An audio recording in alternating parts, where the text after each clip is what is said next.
Hey guys, it's Casey and welcome back to my channel, and also welcome back to a very glorious day because I woke up this morning to the very heartwarming news that there are currently around 200 people stranded on Mount Everest, which, if you've never watched my channel before, probably sounds like a very horrific thing to say, but for me, it is basically all my Christmases, birthdays, and New Year's rolled into one. You could not get me a better gift for all those occasions than this. I must complain about Mount Everest climbers on this channel at least once every 6 weeks, like clockwork. Mount Everest climbers are essentially my modern day nemesis. And you best believe I was this close to just foregoing this entire video idea and instead focusing on an hour and a half long gleeful breakdown of every minute reason why people who climb Mount Everest are selfish, delusional assholes who deserve everything they get on that mountain and more. But I feel like I've actually already done that video, and if I haven't done that video, then I've definitely done it in little, bite-sized pieces drizzled across my other videos over the past year. It would just make me sound completely and totally psychotic, which, while arguably accurate, is not the vibe that I'm aiming for today. So instead of diving into and ragging on Mount Everest climbers for the 50th time over the course of my channel, I am instead going to be pivoting very maturely and uncharacteristically pivoting away from that topic today, and instead I'm going to be talking about what it means to be a stateless person in Australia and unpacking all the luxurious perks and amazing lifestyle that entails, or at least, that's how a certain demographic likes to frame it. So if you didn't know, I have been legally stateless for going on 11 years now. I'm almost to the 11-year mark, and that essentially means that I have no country, I have no passport, I have no cute little national anthem to sing whenever my country succeeds in a sporting event that I'm supposed to pretend to care about, which actually is quite sad because I do love figure skating, but then again, it's not that big of a deal because I currently live in Australia and we never win at figure skating. I mean, there was that one time that we won like a junior world title, but that was a complete and total fluke. That was a glitch in the Matrix, never to be repeated. So this is where it gets interesting and also more relevant to the conversation than figure skating does. So the way that it's currently set up is that people who are designated stateless in the world right now, they get the majority of their rights and protections from what is called the 1951 Stateless Persons Convention Act, which is a post-World War II convention that was established specifically to protect and promote the rights of Jewish individuals who had set up entirely new lives within their secondary host country. And what it did is it essentially granted them the right to not have their lives disrupted for a second time and gave them a pathway to get citizenship within those secondary countries without having to reestablish connection to their country of origin and getting paperwork from there, which was most likely destroyed during the Holocaust. That is where most people who are stateless at the moment in the world get their rights from. I do not. I fall under a completely different international treaty, one with signatory rights. That means that the relationship between me and the countries involved in my case look very, very different than they would in a standard stateless case. The rights and obligations that we have towards each other are different, the paperwork is different, the lingo is different, it's all very, very bespoke. Now, one of the key differences between the treaty that I fall under and the 1951 Stateless Persons Convention is the signatory clause, which essentially means that there are several countries that are legally obligated to grant me access, among other protections. So, who is stuck with me? There is Australia, who is my current host country, keyword being current, not historical. There is the UK, there is the US, and there is Norway. Italy used to be involved, but then a couple of years ago, they were either kicked out or they withdrew of their own volition. I genuinely don't know which one it is, and I genuinely do not care.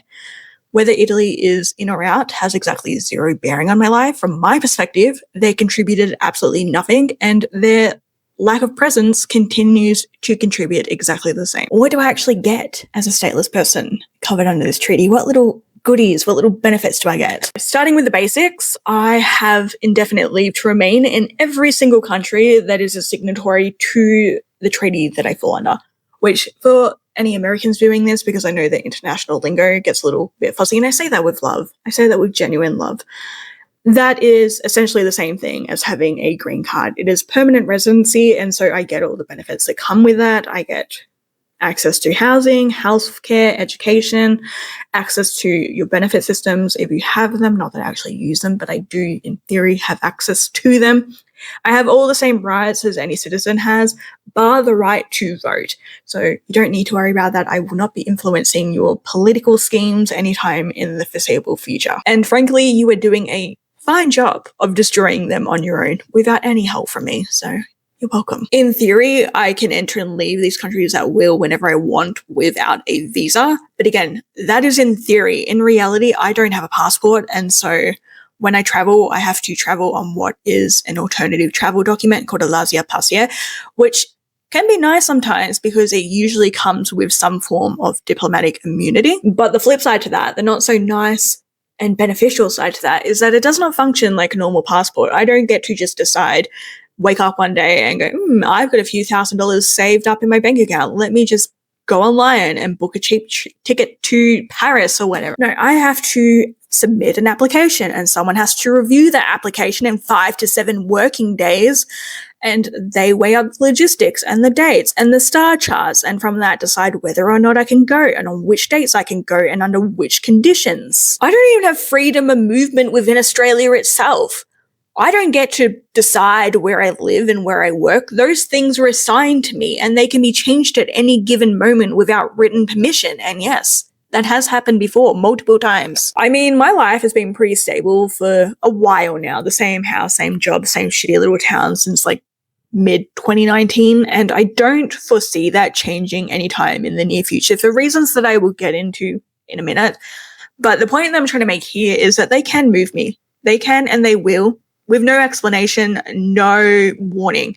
They used to move me constantly when I first got here. They were moving me across oceans all the time for no reason other than they had no idea what to do with me. When I first arrived here, for a very brief moment in time, I lived in Honolulu, mainly, well, it's not even mainly, it's the sole purpose being that's where Dress Levesque was living at the time. Now, why Dress Levesque was living in Honolulu? No idea. I have no concept of why he would be living in Honolulu. He just was. And he was the only person that I knew when I arrived here, and he'd been here for like years. And so I lived there with him. Don't know why he was in Honolulu. Don't pretend to know why he does anything in life. He just, for all I know, he was involved in a plot to smuggle snakes on a plane. I don't know. I don't know why people ask me. But after that, I then was moved to a base in Charleston, South Carolina, then to London. Well, I mean, technically it was Oxford, but London, then to Venice, then to Oslo, then back to London, then to Hobart, then to Melbourne, and then finally here. All of that in the space of 4.5 years, with nobody once consulting me about what I wanted to do or where I wanted to go. They just moved me at will.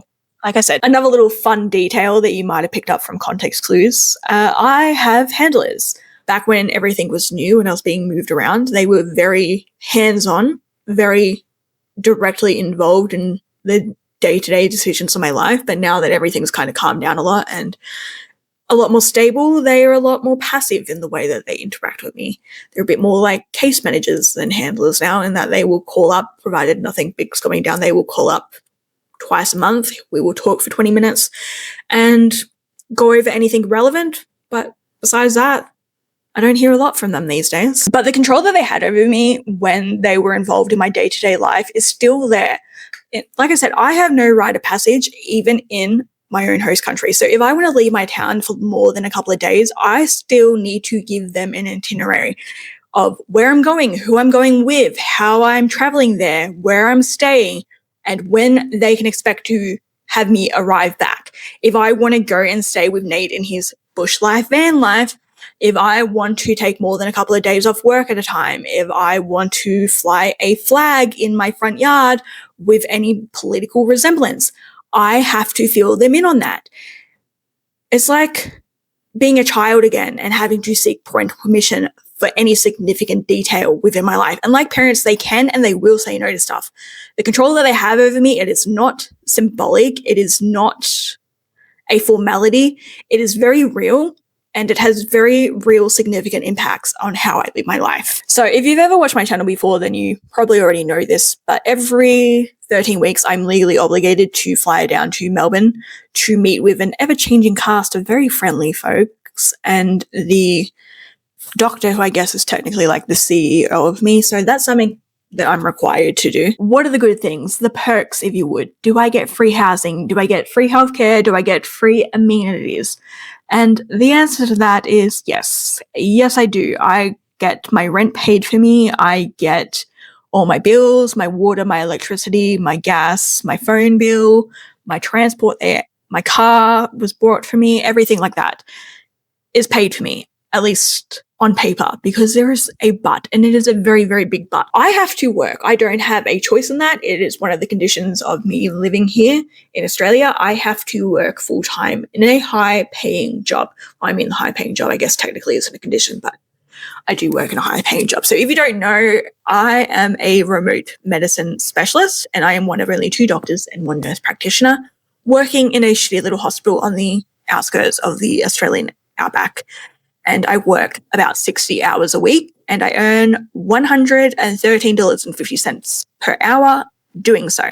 However, and this is where the big but comes in, I pay taxes. I pay out the ass with taxes. I pay 77% of my income in taxes. And the way that I pay taxes is a little bit different to how the average citizen pays their taxes. When you pay tax in most Western countries, you pay what is called a marginal tax rate. And what that essentially means is that you only pay a set amount of tax when you earn over a certain amount of money. So for conversational sake, let's say where you live, the first $30,000 that you make every year is tax-free money. You don't pay anything on that $30,000. It just goes directly into your pocket. Then the next $30,000 that you earn on top of that gets taxed at a 40% tax rate. And then the $30,000 that you earn after that gets taxed at a 50% tax rate.